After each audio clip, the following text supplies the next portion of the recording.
Hello दोस्तों, स्वागत है आप सभी का मेरे YouTube चैनल माइंड गेनर में, जहां हम अपने स्कूल कॉलेज के विभिन्न विषयों के बारे में अध्ययन करते हैं, उसे एक्सप्लोर करते हैं।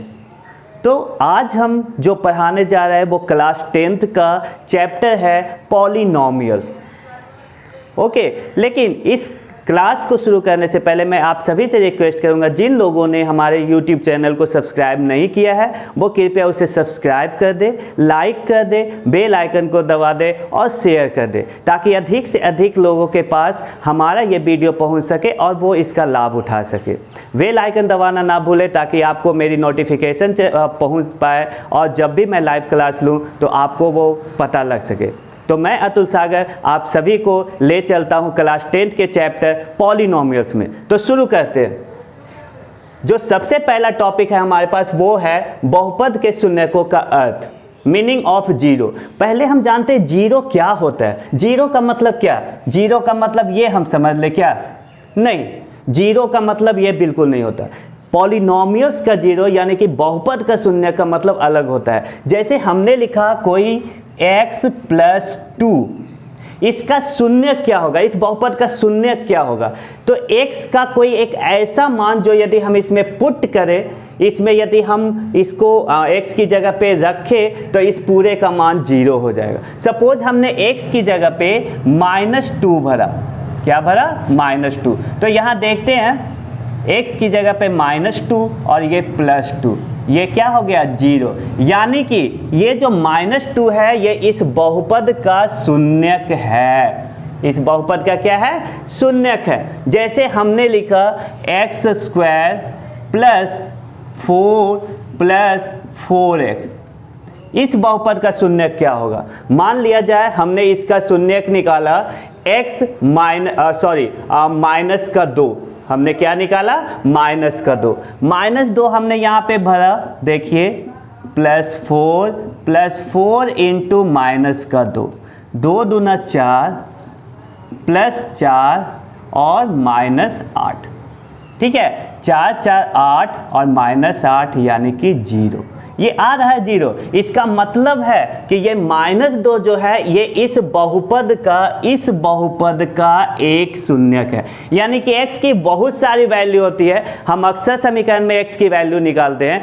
x का मान कभी 1 2 3 4 3y2 5y4 √3 2.5 समथिंग इस प्रकार से आता है ना। लेकिन अब जो हम मान निकाल रहे हैं वो एक ऐसा मान होना चाहिए कि वो यदि उसमें हम पुट करें, यदि उसमें हम भरे तो वो 0 के बराबर हो जाए। किसके बराबर हो जाए? 0 के बराबर हो जाए। तो उसे हम इसका शून्यक कहते हैं। उसे हम इसका क्या कहते हैं? शून्यक कहते हैं। क्लियर? तो शून्यक का मतलब आप लोग समझ गए होंगे। अब ये शून्यक निकाला कैसे जाता है? यदि हमें किसी कोई बहुपद दे दिया जाए कि हाँ इसका शून्यक निकालना है, हम किस प्रकार से उसका शून्यक निकालेंगे? देखिए, सपोज हमारे पास एग्जाम्पल है 2x का शून्यक निकालिए। बस 2x का शून्यक निकालिए। हमें क्या करना है? इसके इक्वल 0 देना है। ये एक समीकरण बन गया। इस समीकरण में से x का मान निकालना है। तो x बराबर क्या होगा? 0 और अपॉन 2 यानी कि 0। ये इसका शून्यक निकल गया। बहुत ही सिंपल है। लेकिन कहाँ पे मुश्किल आता है? यदि एक चर वाला एक घातीय समीकरण यानी कि लीनियर इक्वेशन आपके पास, लीनियर वेरिएबल हो, लीनियर पॉलिनोमियल्स हो, तो आप आसानी से निकाल सकते हो। लेकिन यदि आपके पास द्विघातीय बहुपद हो तो, जो कि हमने अभी तक किसी भी क्लास में पढ़ा नहीं है, तो क्या होगा? तो देखते हैं। एग्जाम्पल के तौर पे आपने देखा होगा 2x² - 5 है ना, और +3x। मान लिया जाए ये है 2x² + 3x - 5। अब इसका शून्यक निकालना है, जो कि हमने 9th में भी एक बार पढ़ा है। फिर से मैं रिवाइज करवा देता हूँ। यहाँ पे हमें करना क्या है कि x² का गुणांक और जो बिना x का है, x² का गुणांक और जो बिना x का है, इन दोनों को हम मल्टीप्लाई करते हैं। हमने इन दोनों को मल्टीप्लाई किया, 5 दूना 10 यानी कि हमारे पास आया 10। 10 को हम पहले फैक्टराइज करते हैं। 2 × 5 = 10 यानी कि 2 × 5 और गुने 1। ठीक है, ये 3 भागों में बट गया। अक्सर हो सकता है कि इससे ज़्यादा भागों में बटे, 5, 6, 7, 8 जैसे भी हो, है ना। तो हम उसे क्या करना है कि सबसे पहले इसे 2 भागों में बांटे, ऐसे 2 भागों में जिसे जोड़ने या घटाने पे हमारा 3 आए, जिसे जोड़ने या घटाने पे हमें 3 आए। तो देखिए 5 में से 2 जाएगा, क्या होगा 3, है ना। यदि हम इसे 2 भागों में कर देते हैं, 5 में से 2 गया 3, तो हम इसे आसानी से लिख सकते हैं 5x माइनस 2x माइनस 5। इसको हमने 2 भागों में कर दिया, बस बाकी जो जैसे था हमने लिख दिया। इन दोनों में हम कॉमन लेते हैं, x कॉमन है, इसमें और कोई चीज़ कॉमन नहीं है, तो यहाँ पे हो जाता है 2x और प्लस यहाँ पे 5, माइनस इन दोनों में कोई भी चीज़ कॉमन नहीं है तो 1 लेंगे, और यहाँ पे 2x, और ये जब माइनस हम कॉमन लेते हैं इसका चिन्ह चेंज हो जाता है प्लस का 5। ओके, अब यहाँ पे आप क्या देख रहे हो, 2x प्लस 5, 2x प्लस 5, और यहाँ पे x माइनस 1। ठीक है, ये इस प्रकार से हमारा एक गुणनखंड आ जाता है। गुणनखंड करने के बाद इसके बराबर में हम 0 दे सकते हैं। आप देख लीजिए, उसके बाद हम यहाँ पे लिख रहे हैं x माइनस 1 बराबर 0, क्योंकि हमें शून्यक निकालना है ना इसका, है ना। अभी हमने जस्ट बताया कि जिसका भी शून्यक निकालना हो उसके इक्वल में हम 0 देंगे। 2x प्लस 5, 2x प्लस 5 बराबर 0। एक बार इसके बराबर लेंगे 0, क्यों लेंगे, क्योंकि हमने इसको इधर भेज दिया, तो 0 बट्टे x माइनस 1 बराबर 2x प्लस 5 बराबर 0, और एक बार हमें इसे लेना है x माइनस 1 बराबर 0। तो यहाँ पे हो जाएगा 2x बराबर माइनस 5, x बराबर माइनस 5/2, ये हमारा x का मान आ गया। ये x बराबर माइनस 1 उधर जाएगा तो प्लस का 1, ये भी हमारा x का मान आ गया। ठीक है, तो इस प्रकार से x का 2 तरीके से हमने क्या निकाल लिया, मान निकाल लिया। देखिए, जैसे वो हमारे पास 8x स्क्वायर माइनस 6/x, ये हमारे पास एक एग्जाम्पल है। अब इसे हमें x का मान निकालना है, यानी कि शून्यक निकालना है। x का एक ऐसा मान निकालना है कि यदि हम इसमें पुट करें तो इसका वैल्यू क्या हो जाए, 0 आ जाए। तो यहाँ पे हम देखेंगे वही प्रोसेस अपनाना है, बराबर पहले 0 करना है, फिर इन दोनों को मल्टीप्लाई करना है। तो 8 6 जा 48, यानी कि 48। 48 को हमने किया 2 से 24 बार में, फिर हमने किया 2 से 12 बार में, फिर हमने किया 2 से 6 बार में, फिर हमने किया 2 से 3 बार में, फिर हमने किया 3 से 1 बार में। हमारे पास आया 2 गुने 2 गुने 2 गुने 2 गुने 3 गुने 1 आ गया। ठीक है, कितने भागों में बांट दिया हमने, 1 2 3 4 5 6 भागों में हमने बांटे, जबकि हमने कहा था कि इसे 2 भागों में बांटना है। तो कैसे हम बांटेंगे, तो देखिए हम पहले इसे सिंगल रखेंगे, बाकी सबको एक साथ मिला देंगे। 2 दूना 4 दूना 8 या 24, एक पेयर बन गया। दूसरा पेयर है हमारे पास, इन दोनों को साथ में रखेंगे, बाकी सारे को गुना कर देंगे। 2 दूना 4 और 4 तिया 12 हो गया, 2 पेयर बन गया। तीसरा पेयर देखिए, इन तीनों को साथ में रखेंगे, 2 दूना 4 दूना 8 और फिर 3 दूना 6, फिर ये पेयर बन गया। उसके बाद देखिए चारों को साथ रखेंगे, 2 दूना 4 दूना 8 दूना 16 और फिर 3 को एक साथ रख देंगे, ये हमारा एक पेयर बन गया। एक पेयर और बन रहा है, देखिए पूरे को मल्टीप्लाई कर देंगे, 48 और फिर 1, है ना। इस प्रकार से हमारे इतने सारे पेयर बने, 1 2 3 4 5 पेयर बना, है ना। इन पांचों पेयर में हम सर्च करेंगे किसे आपस में जोड़ने या घटाने पर हमें 22 आ रहा हो, यानी कि 22 आ रहा हो। तो देखिए 24 और 2 को घटाने पे हमारा 22 आ रहा है। क्या करने वाले हैं, 24 और 2 को यहाँ पे लिखना है। लेकिन एक बात ध्यान रखना दोस्तों कि यहाँ पे 22 की जगह पे -22 है, तो हमें -22 लाना है। तो हमने बेसिक में आपको बताया था कि 24 में से यदि हम -2 करते हैं तो ये 22 आता है प्लस का, और यदि 2 को माइनस में रखते, 2 को प्लस में या 24 को माइनस में रखते तब -22 22, यानी कि बड़े वाले का चिन्ह आता है। यदि किसी को नहीं पता हो तो बेसिक का अर्थमेटिक कैलकुलेशन में आप देख सकते हो, वहाँ पे बोर्ड मार्क्स के अंदर ये बताया गया है। तो यहाँ पे देखिए 8x² और उसके बाद 24x माइनस देंगे 24x और प्लस का 2x और प्लस माइनस का 6 बराबर 0। यहाँ पे देखिए दोनों को सॉल्व करने पे -22 आ रहा है और दोनों को गुना करने पे ये दोनों के गुना के बराबर आ रहा है।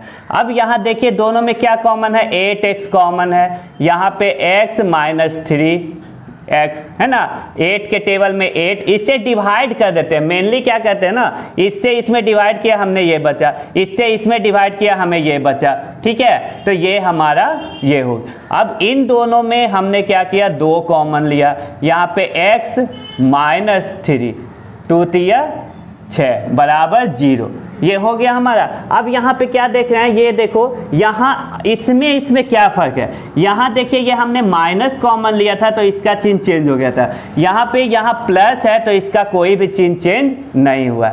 अब यहाँ पे देख लो, अब 8 ये दोनों में कॉमन है, x माइनस 3 दोनों में कॉमन है और उसके बाद ये 8x और प्लस का 2, ये हमारा। इसके बराबर में हमें क्या करना है, 0 देना है। अब इसके बाद का प्रोसेस क्या था, x माइनस 3 बराबर 0, x बराबर -3 उधर जाएगा तो 3, एक आंसर आ गया। दूसरा इसके थ्रू निकालना है, 8x प्लस 2 बराबर 0, 8x बराबर प्लस 2 उधर जाएगा -2, x बराबर -2/8, 2 से 4 y में जाएगा -1/4। ये आसानी से हमारा 2 शून्यक निकल गया। क्या निकल गया, 2 शून्यक निकल गया। तो यहाँ हमने ये देखा। अब इसका 2 मान निकला, एक 3 और एक -1/4।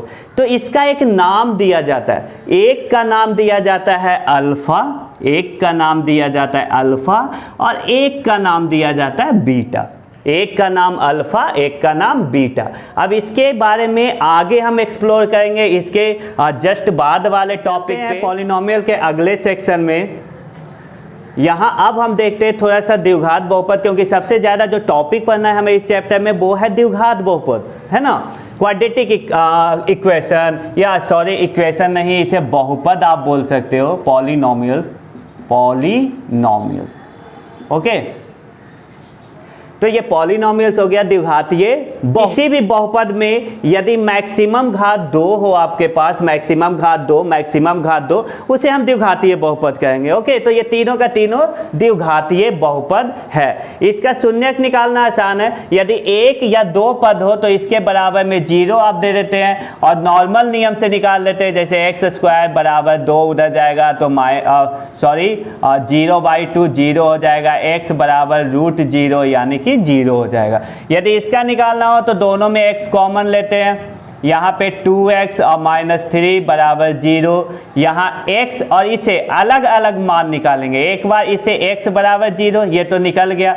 दूसरा है 2x -3 बराबर 0, 2x बराबर -3 उधर, x बराबर 3/2, ये हमारा हो गया। और इसका तो हमने जस्ट इसके पहले वाले सेक्शन में हमने बताया है आपको, आराम से इसे और इसे मल्टीप्लाई करेंगे, इसे 2 भागों में बांटेंगे और फिर उसका गुणनखंड करेंगे। और इसका डिटेल हम अगले चैप्टर यानी कि क्वाड्रेटिक इक्वेशन सेक्शन में करेंगे, जिसमें हमें इसका 2-3 नियम दिया हुआ है, आप आसानी से x का मान निकाल सकते हैं।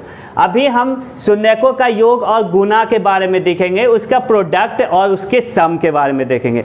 आपने देखा इसके पहले हमारे 2 शून्यक निकले थे, 2 0 निकला था। पहले को हमने नाम दिया था अल्फा और दूसरे का नाम हमने दिया था बीटा।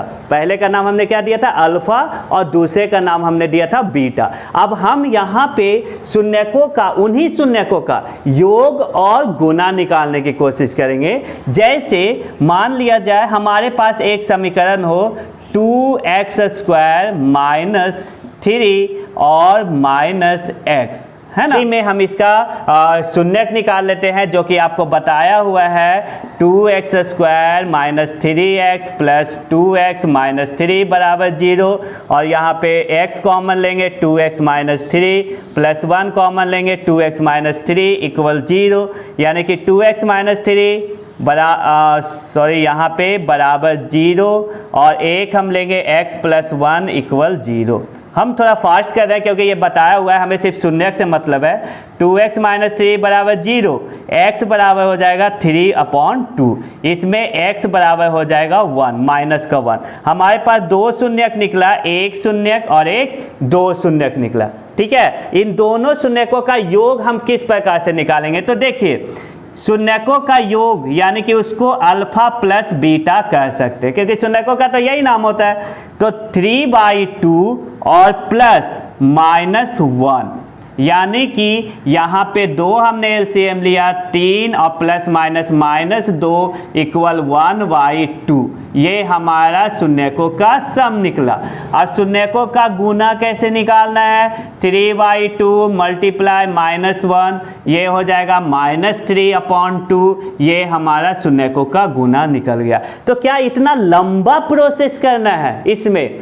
नहीं बाबू, इससे ज़्यादा लंबा प्रोसेस नहीं करना है। हमें क्या करना है कि डायरेक्ट भी यदि ये हमें बहुपद दिया हुआ है या इस प्रकार का हमें समीकरण दिया हुआ है, तो इसका डायरेक्ट भी हम शून्यक निकाल सकते हैं। हमारे पास फॉर्मूला होता है अल्फा प्लस बीटा बराबर, है ना, -b/a, यानी -b हमारे पास कितना है? यहाँ देखिए, हम इसका थोड़ा डिटेल बता देंगे इस समीकरण को। यहीं पे x² का जो गुणांक होता है, x² का जो गुणांक होता है उसे हम कहते हैं a, जो x का गुणांक होता है उसे हम कहते हैं b, और जो है ना मतलब कि बिना x के होता है, बिना x का होता है, उसे हम कहते हैं c। तो यहाँ पे b, तो b है हमारे पास -1, यहाँ -1 छुपा हुआ है, तो -1 और बाई a हमारे पास है यहाँ पे 2, तो -+1/2। अल्फा इंटू बीटा का फॉर्मूला होता है C/A। C हमारे पास है -3 और A हमारे पास है 2, यानी कि -3/2। तो ये हमारा ये शून्यकों का योग निकल गया, शून्यकों का गुना निकल गया, जो कि हमने बिना शून्यक निकाले, बिना ये प्रोसेस किए हुए हमने ये निकाला है। अब प्रोसेस ये करने के बाद पहले हमने शून्यक निकाला, तब भी हम शून्यकों का योग निकाल सकते हैं। तो आप पूछ सकते हो कि ये जब हम ऐसे निकाल सकते हैं तो इसका क्या ज़रूरत है? तो आपके एक्सरसाइज में कुछ ऐसे क्वेश्चन होंगे कि गुणांकों के बीच में संबंध बताइए, शून्यक और गुणांकों के बीच में संबंध बताइए। वैसी परिस्थिति में एक बार हम इस तरीके से निकालेंगे और दूसरा हम इस तरीके से निकालेंगे, तो हम देखते हैं कि इन दोनों के बीच में क्या संबंध है? ये दोनों इक्वल हैं। ये दोनों क्या है? इक्वल है। यही हमारा गुणांकों और शून्यकों के बीच का संबंध होता है। अब आगे जो हम पढ़ने वाले हैं वो है त्रिघातीय बहुपद का शून्यक निकालना। अभी तक हम पढ़ रहे थे द्विघातीय बहुपद का शून्यक निकालना। अब देखते हैं त्रिघातीय बहुपद का शून्यक निकालना किस प्रकार से निकालते हैं। तो देखिए, यहाँ पे आप देख रहे होंगे कि इसका घात 3 है और इसका घात 2 है और इसका घात 1 है, यानी कि ये पूरा त्रिघातीय बहुपद है। क्या बहुपद है? त्रिघातीय बहुपद है। अब ये त्रिघातीय बहुपद का किस प्रकार से हम सॉल्यूशन निकालेंगे? देखिए, सबसे पहले हम 6 के फैक्टर को लिखेंगे। 6 का फैक्टर है 1 2 3 4, ठीक है, 4 नहीं 6, सॉरी 4 से नहीं 6, 1 2 3 और 6। 1 का मतलब है प्लस और माइनस दोनों 1, 2 का मतलब है प्लस और माइनस दोनों 2, 3 का मतलब प्लस माइनस दोनों 3 और 6 का मतलब प्लस माइनस दोनों 6। तो अब हम देखेंगे कि इसमें पहले हम +1 पुट करेंगे x की जगह पे और फिर -1। देखते हैं किससे इसका मान 0 के बराबर हो जाता है, यानी कि हमें चेक करना है कि इसमें से, यानी कि +1 +2 +3 और +6 या -2 -3 -6 में से इतने पदों में से कौन इसका शून्यक हो सकता है। तो शून्यक के लिए हम कैसे चेक करेंगे, तो ये मान हम इसमें पुट करेंगे, देखते हैं कि किस मान से यहाँ पे 0 आ जाता है। तो जब आप रफ में पुट करोगे तो शायद ये -1 एक ऐसा पद है जिसे यदि इसमें x की जगह पे पुट करेंगे तो आप 0 आएगा।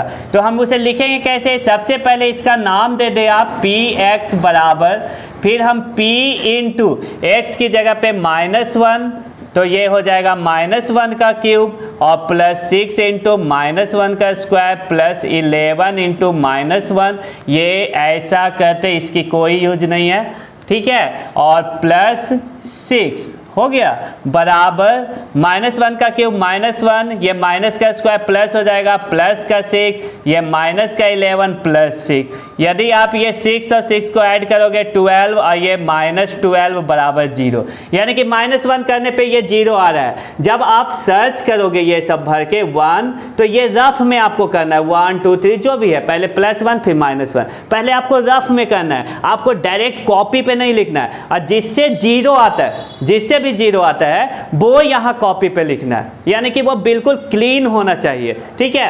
अब यहाँ पे हमारा p यानी कि x की वैल्यू -1, अब -1 को यदि इधर कर देते हैं +1 बराबर 0, तो ये इसका एक गुणनखंड हो जाएगा, क्या हो जाएगा, गुणनखंड हो जाएगा, यानी कि फैक्टर हो जाएगा, ठीक है। x + 1 इसका एक फैक्टर हो जाएगा। फैक्टर का मतलब आप लोग को पता होगा, जैसे 12 है, 12 को हम लिख सकते हैं 2 × 3 × 2, यानी कि 2 इसका फैक्टर है, 3 इसका फैक्टर है, 2 फैक्टर है। उसी प्रकार से x + 1 भी इसका फैक्टर है।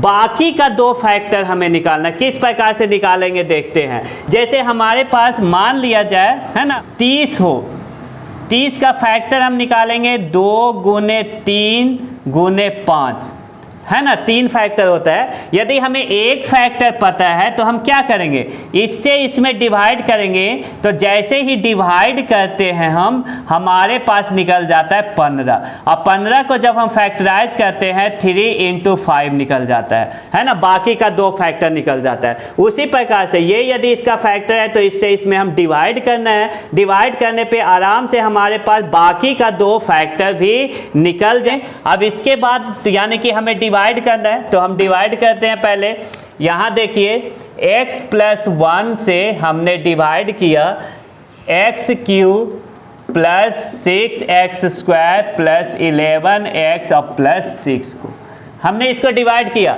डिवाइड करने के लिए शायद आपने 9th में पढ़ा होगा, और यदि आपने नहीं पढ़ा है तो या तो 9th का चैप्टर बहुपद आप पढ़ ले, जिसका कि लिंक नीचे दिया हुआ है, या हमने जो बेसिक में 5 अध्याय बताया है, 5 अध्याय में से एक अलजेब्रा का बेसिक है, वो आप देख लीजिए, आपको उसमें जोड़ घटाव गुना भाग जो भी होता है वेरिएबल का, आपका बिल्कुल से क्लियर हो जाएगा, ठीक है। तो यहाँ पे हम यहाँ डिवाइड करते हैं, तो x से x² बार में आएगा, यहाँ मल्टीप्लाई करेंगे और प्लस x², ये हमारा माइनस, ये हमारा माइनस, ये हमारा कट गया।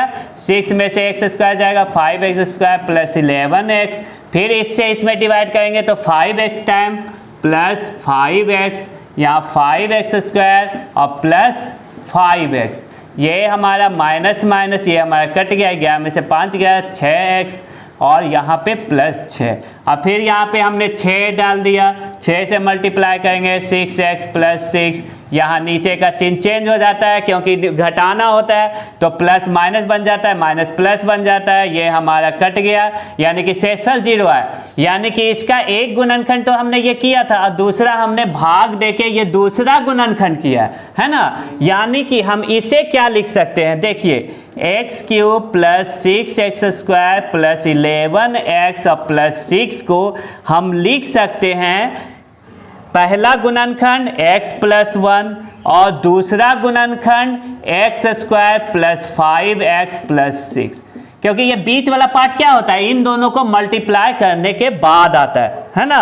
अब यहाँ पे देखिए x + 1 इंटू, इसको आप फैक्टराइज कर सकते हो और छोटा भाग में करना है, फैक्टराइज करना आसान है, जस्ट इसके पहले के सेक्शन में हमने बताया हमें क्या करना है, x square plus 3x plus 2x plus 6 बीच वाले को दो भागों में हमने बांट दिया इक्वल x प्लस 1 इंटू ये क्या हो जाएगा, ये दोनों में x कॉमन होगा, x प्लस 3 और प्लस 1 कॉमन होगा, सॉरी 2 कॉमन होगा यहाँ पे, यहाँ आ जाएगा 1x प्लस 3, ठीक है, बराबर ये हो जाएगा x प्लस 1 और इनटू ये आपका आ जाएगा x प्लस 3 कॉमन हो जाएगा, इस ब्रैकेट का काम खत्म हो गया, x प्लस 2 हो जाएगा।